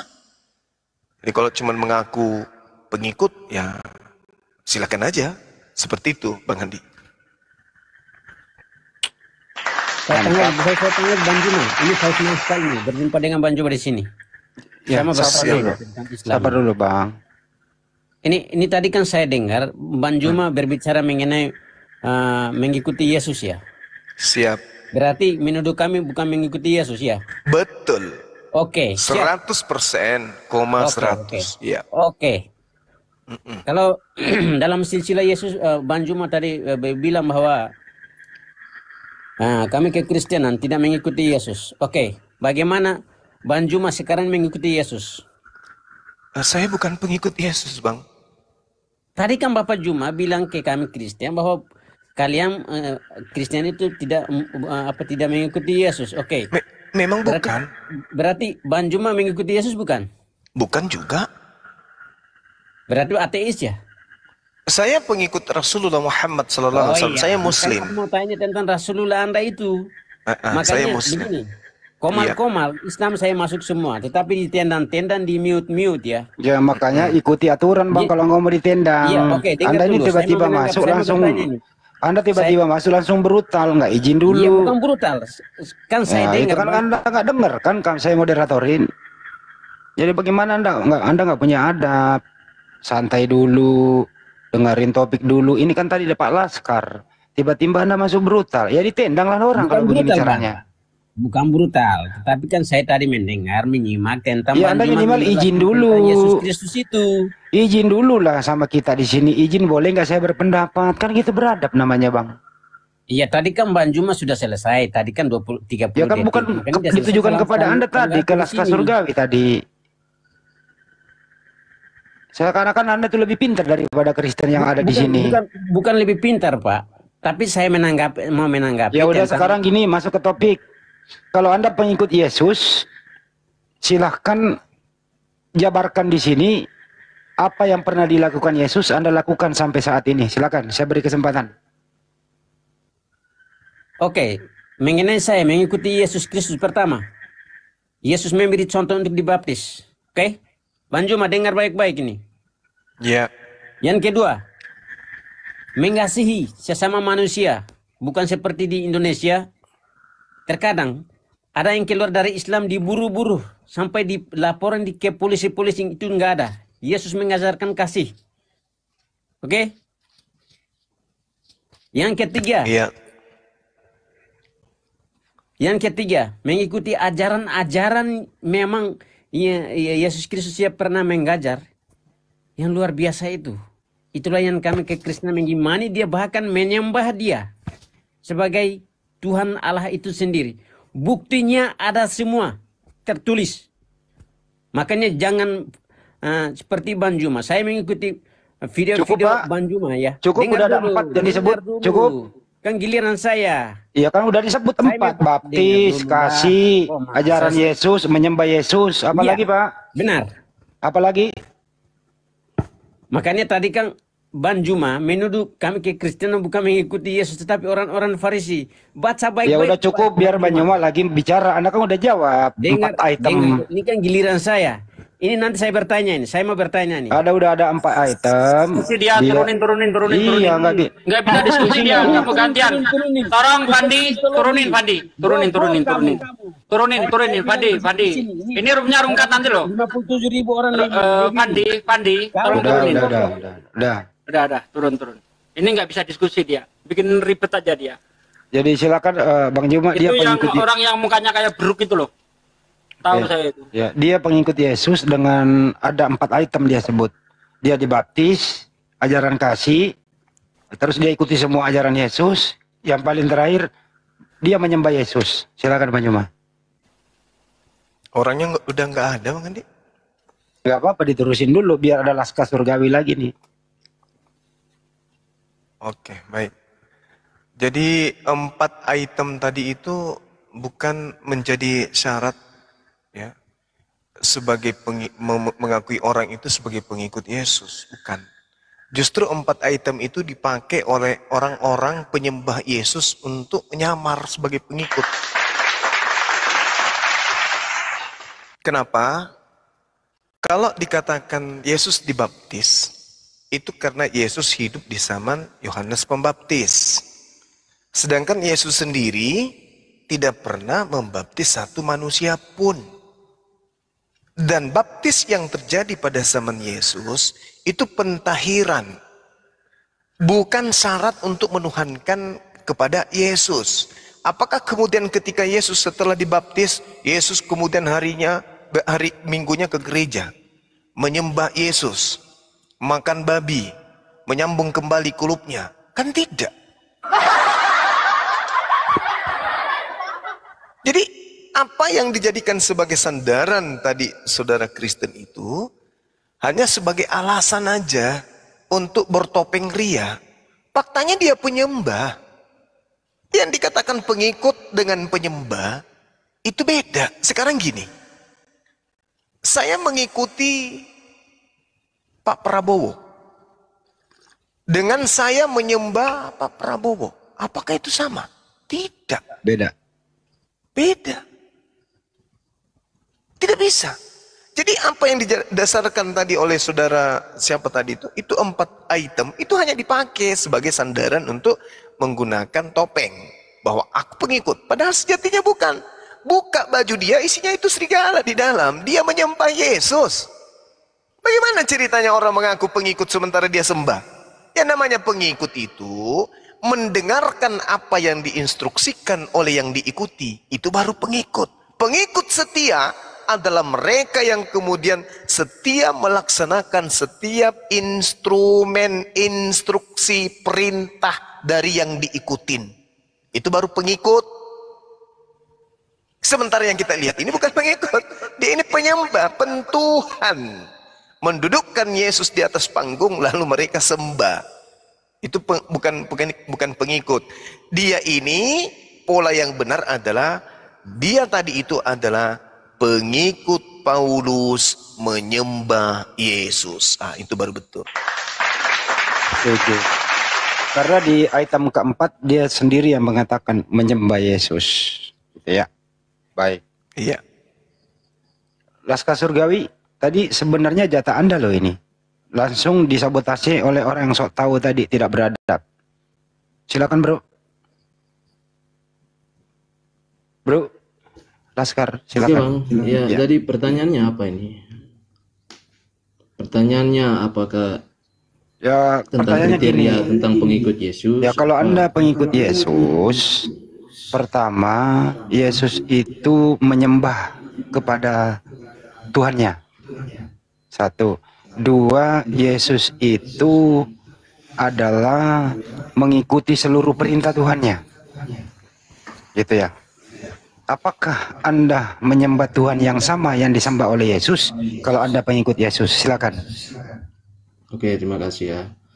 Jadi kan dengan kriterianya Bang Handi tadi mengatakan Yesus menyembah Tuhan, habis itu Yesus mengikuti semua segala perintah Tuhan. Artinya di sini tidak ada pun satu atribut yang digagalkan untuk menuhankan Yesus. Apakah ngerti nggak maksudnya, Bang? Coba Bang Juma, ngerti nggak tuh Bang Juma apa maksudnya? Ini tugas Bang Juma nih meluruskan. Ya. Bentar ya. Dalam kemanusiaan, Yesus itu menyembah Tuhan. Oke, maksudnya dalam hal ini bukan hal yang lain loh, Tuhan. Terus mengikuti segala perintah Tuhan. Jadi segala atribut tentang Tuhan itu ada pada diri Yesus. Tidak ada di luar konteks alam ketuhanan. Yesus ada pelanggaran. Misalnya begini saudara. Kita harus ketahui ya, saya ilustrasikan misalnya begini. Presiden kan, jangan kita katakan sama, hanya ilustrasi ini ya. Hakikatnya sama kan seperti Tuhan. Presiden itu nggak dapat dilihat. Nggak ada wujudnya. Itu presiden, nggak ada wujudnya. Tapi atribut kepresidenan itu ada pada Prabowo. Jadi jika saya mempresidenkan Prabowo, apakah itu salah saudara? Sebab Prabowo itu mempresidenkan dirinya. Atau sama seperti Yesus tadi, dia menyembah Tuhan. Jadi karena kita harus mengerti dulu hakikat Tuhan itu tidak terwujud. Hakikatnya tidak ada lah istilahnya. Dia di atas rasio kita. Sama seperti presiden. Hakikatnya itu beda dengan hakikatnya Prabowo. Hakikat Prabowo manusia. Hakikat presiden bukanlah manusia. Dia itu tidak terlihat, sebab presiden itu hanya gelar. Tapi atribut kegelaran itu ada pada diri Prabowo. Jadi saya mempresidenkan Prabowo, sama seperti saya menuhankan Yesus, karena atribut ketuhanan itu ada dalam diri Yesus. Jadi tolong berikan kepada saya apa pandangan saudara yang di sini untuk menggagalkan Yesus adalah Tuhan, atau salah satu atribut yang menggagalkan Yesus sebagai Tuhan. Oke, cukup. Kalau mungkin ada narasi yang bisa edukasi baik di sini. Ya, silakan Bang Juma. Iya. Gini, kalau saya jadi Anda, saya harusnya malu bertanya seperti itu, Bang. Karena Yesus itu manusia. Atribut dia manusia, dia makhluk, dia ciptaan. Dia anaknya Maria, sepupunya Yohanes, kakaknya Yudas, ponaannya Elizabeth, ponaannya kemudian Zakaria. Gagal dia Tuhan, manusia dia itu. Terlalu enteng bertanya. Yesus itu manusia, dia makhluk, dia ciptaan. Maka dia bukan Tuhan. Sederhana bukan? Jadi Anda mau melabeli dia apapun, kemudian dia nabi, dia Mesias. Faktanya dia ciptaan. Kalau saya ketemu Yesus, ku gelitik keteknya, tertawa-tawa dia itu. Yesus ku garuk belakangnya ketika dia gatal, senang dia itu, Bang. Dia itu manusia loh. Ya Allah ya Karim. Sedangkan pencipta langit dan bumi ini mustahil berhenti menjadi Tuhan, mustahil menjadi manusia. Cuman masalahnya sekarang adalah bedanya antara Anda dengan saya menggunakan akal, Anda menggunakan doktrin. Kalau sudah menggunakan doktrin, ya, becak pun bisa dituhankan. Tapi kalau akal yang kita pakai, Yesus tidak bisa duduk jadi Tuhan. Kenapa? Dia kalau habis makan jengkol kentut, bau kue panada, Bang. La haula wala quwata illa billah. Pertanyaan apa ini? Apa yang menjadi predikat Yesus? Dia bukan dia Tuhan itu tidak serupa dengan manusia. Yesus manusia serupa dengan Bang Suma. Coba. Oke, baik. Ada enggak? Ya, silakan. Saya ilustrasikan lagi ya, Bang ya. Sama seperti yang saya contohkan tadi. Presiden itu kan bukan manusia. Itu kan hakikatnya. Prabowo itu bukan presiden. Ngerti nggak maksudnya? Presiden kan itu kan pada hakikatnya ada sendiri. Dia nggak terlihat, nggak terwujud. Juga nggak diserupakan seperti Prabowo. Itu presidennya. Tapi perwujudan dari presiden itu, interpretasi dari presiden itu adalah wujudnya Prabowo. Prabowo memegang atribut kepresidenan, yaitu legalitas. Dia dipilih oleh rakyat. Bukankah begitu? Aspirasi rakyat ada dalam diri Prabowo. Sama seperti Yesus. Berarti maka Yesus dia mengatakan dialah utusan dari Tuhan. Mana ya Bang Juma? Pokoknya nggak apa-apa. Ya, berarti Yesus ini adalah Tuhan yang melalui angket gitu. Pemilihan. Ada muktamar, konsili-konsili, lalu kemudian diputuskanlah hari ini tanggal sekian, mulai hari ini Yesus jadi Tuhan kita maksudnya. Anda salah mengambil ilustrasi antara presiden dan Pak Roro. Pak Roro itu presiden juga. Presiden itu adalah Pak Roro. Nah, kalau Pak Roro ini kemudian Anda katakan sebagai manusia dan presiden ini sebagai jabatan, Bung, belum pernah ada kalangan sapi dipanggil presiden. Siapa presidennya ayam yang ada di sini? Oh, ini presidennya. Bom. Kalau yang ini kumpulan sapi-sapi, siapa presidennya? Gak bisa, Bung. Presiden itu gelar untuk makhluk bernama manusia, dan Prabowo itu adalah juga manusia. Tapi kalau berbicara mengenai Tuhan, sudah pasti bukan manusia. Karena dia pencipta langit dan bumi. Yesus manusia. Berarti dia bukan Tuhan. Makanya sebenarnya di sini sederhana. Anda menilai anak Maria itu Tuhan karena Anda tidak menggunakan akal untuk menakar itu. Itu aja poinnya. Jadi ketika Anda ditanya, wahai saudara Laskar, apakah Yesus bagi Anda itu adalah Tuhan? Maka Anda harus menjawabnya gini. Karena saya tidak menggunakan akal, maka Yesus yang adalah manusia itu adalah Tuhan bagi saya. Itu baru tepat. Tapi kalau Anda ngotot seperti ini, Papa Prororo, ini adalah 5%. Anda ditertawakan orang, Bung. Mau lari kemanapun Anda pergi, Anda tidak akan pernah bisa menang. Kenapa? Karena Anda ketika memaksakan seekor sapi adalah ayam kepada kami hanya menertawakan Anda. Bagaimana mungkin seekor sapi adalah ayam? Tidak mungkin. Ini sapi aja nggak mungkin adalah ayam, apalagi manusia. Kentutnya bunyi knalpot, Anda bilang dia Tuhan. Bagaimana mungkin? Ayam saja Anda katakan, weh semua, weh Islam semua. Ya, kenapa saudara Laskar? Sapi yang ada itu adalah ayam. Masolang generasi. Tidak bisa, Bung. Apalagi Yesus. Yesus itu yang datang ke Bani Israel, yang disunat nonotnya, yang netek ke ibunya, itu adalah Tuhan. Itu di gereja. Di sini nggak bisa. Begitu, saudara Laskar. Bang Yuma, sanggup nggak Yesus ini bisa membuktikan kalau diberi gelar Tuhan, sanggup nggak dia menjalani dia itu dalam hidupnya? Dia sudah mengakui, aku adalah Tuhan.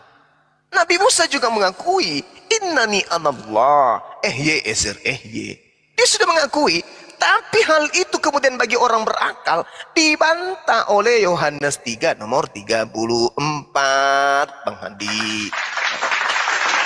Orang yang diutus menyampaikan firman Tuhan, orang-orang yang diutus oleh Tuhan untuk menyampaikan firman adalah orang yang kepenuhan roh Tuhan. Sehingga mereka kemudian berbicara berdasarkan apa yang diperintahkan oleh Tuhan kepada mereka.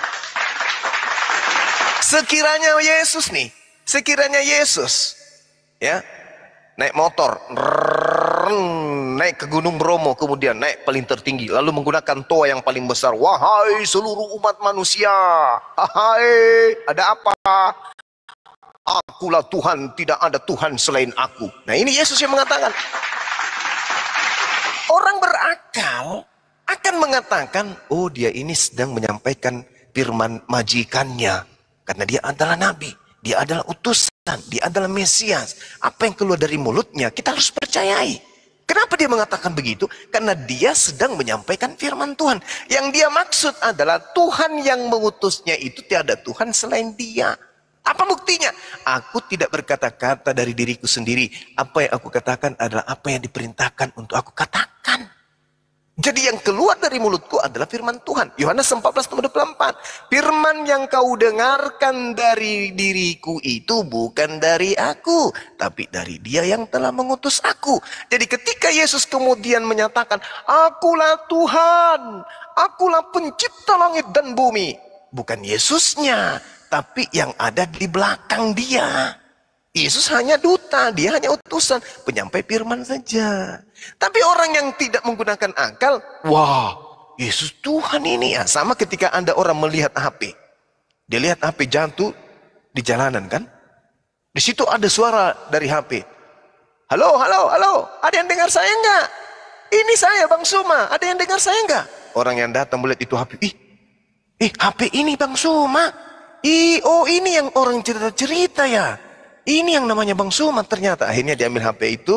Oh Bang Suma ini segi 4. Oh ini yang namanya Bang. Padahal HP itu sedang menyampaikan firman dari Bang Suma yang ada di Makassar.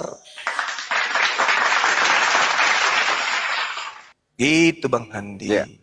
Laskar silakan. Oke, baik ya. Seperti jika saudara Juma, Bang Juma ini coba mengkultuskan bahwa Prabowo dan presiden itu berbeda. Yang namanya presiden jabatan, Prabowo adalah manusia. Kenapa Prabowo kamu katakan presiden, sementara Prabowo itu manusia, sementara presiden bukan manusia? Jadi ketika Anda mengkultuskan itu, tolong jelaskan bagaimana Anda cara menjelaskan kenapa kamu mempresidenkan Prabowo, sementara presiden itu bukanlah manusia. Prabowo adalah manusia. Lalu kenapa kamu mempresidenkan Prabowo? sama seperti Yesus. Tuhan bukanlah manusia, tapi Yesus manusia. Tapi kenapa kamu menuhankan Yesus? Berlaku dengan ilustrasi yang saya bawakan. Kenapa kamu mempresidenkan Prabowo sementara presiden bukan manusia? Prabowo adalah manusia. Coba kamu jelaskan jika kamu mengatakan kamu berakal sehat di sini. Oke. Di sini tim ses Tuhan melawan tim ses presiden. Tim sesnya Tuhan, dan silakan. Anda harus membedakan gelar Tuhan dan gelar manusia, Cak Ayu. Gelar Tuhan untuk pencipta, gelar manusia untuk makhluk siapapun bisa. Saya juga presiden di tempat usaha saya ini, saya presidennya di sini. Tapi tidak boleh saya dikatakan saya Tuhannya di sini, nggak boleh. Karena Tuhan itu hanya gelar bagi pencipta langit dan bumi. Yesus Tuhan, halo. Tuhan di mana dia, Bung? Di mana dia jadi Tuhan? Di dalam hatimu mungkin. Sebentar saudara. Pertanyaan saya itu sederhana. Kenapa kamu bilang Prabowo itu presiden? Sementara presiden itu kan bukan manusia. Prabowo itu manusia. Itu yang kamu jelaskan kepada saya. Bagaimana cara menjelaskannya? Oke. Yang namanya presiden itu gelar untuk manusia. Orang datang ke peternakan ayam, panggil yang menjaga di situ. Dek, di sini, Dek, sini, Dek. Yang mana presidennya ayam ini di sini? Lucu. Yang orang bertanya yang mana indukannya di sini, ayam yang ini yang mana indukannya, sapi ini yang mana indukannya yang tertua. Tidak dikatakan yang mana presidennya. Presiden itu gelar untuk manusia. Tuhan itu gelar untuk pencipta. Yesus bukan pencipta, maka haram hukumnya dia bergelar Tuhan. Coba gunakan akal nafas sekali-sekali ya. Tuhan itu gelar untuk pencipta. Yesus itu ciptaan. Maka Yesus gelarnya adalah Tuhan. Yesus gelarnya adalah Kurios. Yesus gelarnya adalah manusia. Jangan dinaikkan levelnya. Sesat itu namanya. Begitu juga Tuhan, jangan diturunkan levelnya. Begitu, Bung. Silakan. Oke Bang ya, jadi gini, gelar itu untuk manusia, itu yang Anda katakan kepada saya.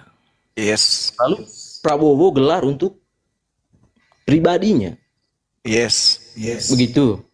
Iya. Jadi Tuhan itu gelarnya untuk ciptaan. Mati meja.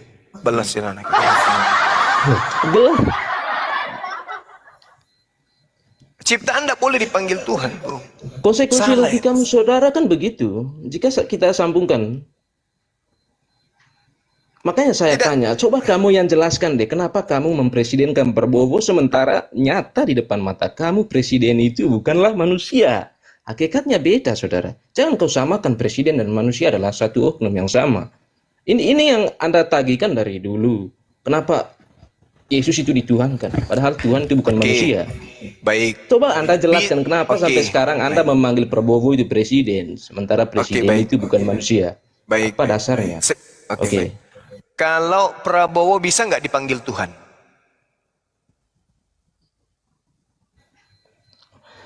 Ini konteksnya beda, saudara. Saya tanya dulu. Saya tanya dulu. Prabowo bisa nggak dipanggil Tuhan Prabowo? Bisa nggak? Kalau Prabowo kan bukan Tuhan, dia manusia. Kalau kan? dipanggil sebagai presiden Prabowo bisa? Loh, katamu presiden nggak boleh manusia. Aduh. Kok jadi muter? Iya kan? Karena presiden kan pada hakikatnya sendiri. Ya, presiden itu gelar nggak bisa diserupakan. Manusia. Ya, kan? Tuhan itu gelar untuk pencipta. Yesus mau Anda gelari presiden bisa, tapi Yesus Anda mau gelari Tuhan tak bisa, karena Tuhan itu hanya gelar bagi satu oknum, yaitu pencipta langit dan bumi. Yesus bukan pencipta langit dan bumi, maka dia haram hukumnya bergelar Tuhan. Itu loh, jadi Bang. kesimpulan saudara, kita akan muter-muter di sini. Jika muter. Jika ambil kesimpulannya begitu, saya juga bisa katakan Presiden itu bukan Prabowo, sebab presiden itu bukanlah manusia. Kan begitu. Jadi saya tidak bisa mempresidenkan Prabowo, sebab presiden itu bukan manusia. Presiden itu gelar. Jadi begitu, saudara. Itulah teologi dalam iman Kristen begitu. Atribut Tuhan itu lekat pada diri Yesus.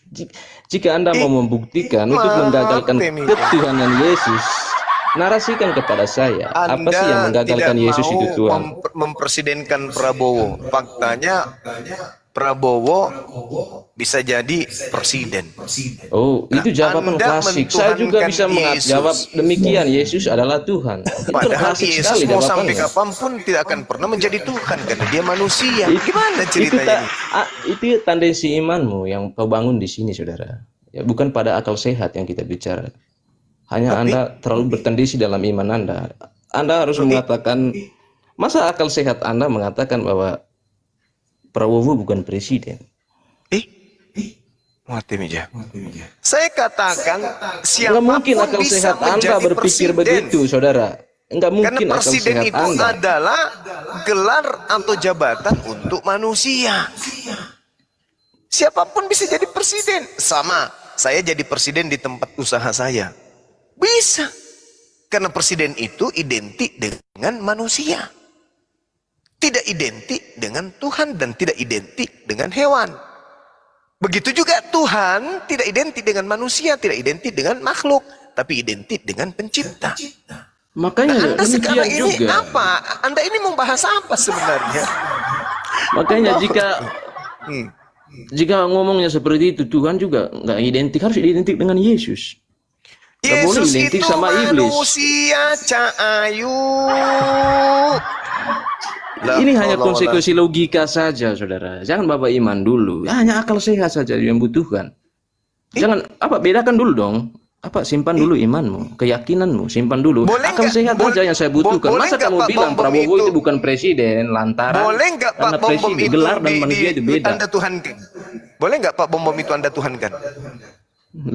Jangan kemana-mana, jangan melebar. Kita di sini aja. Ilustrasinya sudah ada tadi. Kamu berikan presiden, hakikat presiden sama hakikat Prabowo. Kalau cuma mau modal kamu bisa jelaskan kepada saya, saudara. Sejauh mana kamu berbicara tentang akal sehat tanpa melakukan tendensi iman? Jelaskan kepada saya kenapa semua warga Indonesia memanggil Prabowo adalah presiden, sementara presiden itu bukanlah manusia. Prabowo itu manusia loh. Itu hakikatnya. Makanya Kristen juga sering ditanya, kenapa kalian menuhankan Yesus? Sementara Tuhan itu bukan manusia, Yesus itu manusia. Sama halnya berlaku, kenapa kalian mempresidenkan Prabowo?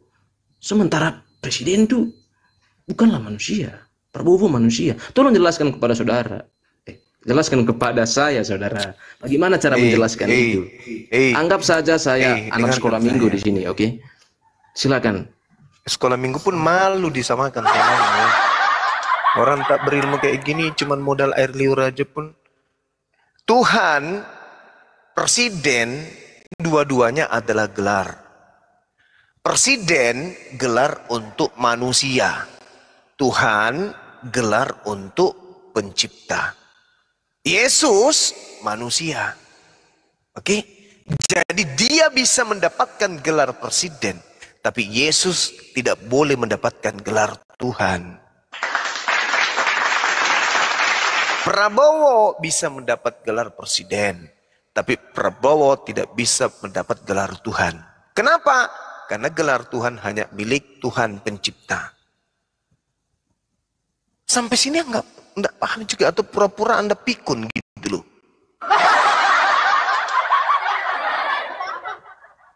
Oke, binatang itu gelar. Oke, bom-bom adalah manusia. Bom-bom tidak bisa digelari binatang. Oke? Karena dia manusia. Ayam tidak bisa digelari manusia. Karena ayam adalah binatang. Yesus tidak bisa digelari malaikat. Yesus tidak bisa digelari setan. Karena Yesus manusia. Begitu juga Yesus tidak bisa digelari Tuhan. Sebab Yesus manusia. Coba belajar lagi lah. Tuhan itu gelar untuk pencipta. Yesus ciptaan. Berarti Yesus tidak bisa menyandang Tuhan. Gelar Tuhan. Kalau Anda kemudian orang-orang Kristen menjadikan Yesus Tuhan, itu karena kalian tidak menggunakan akal. Dalam bertuhan. Itu.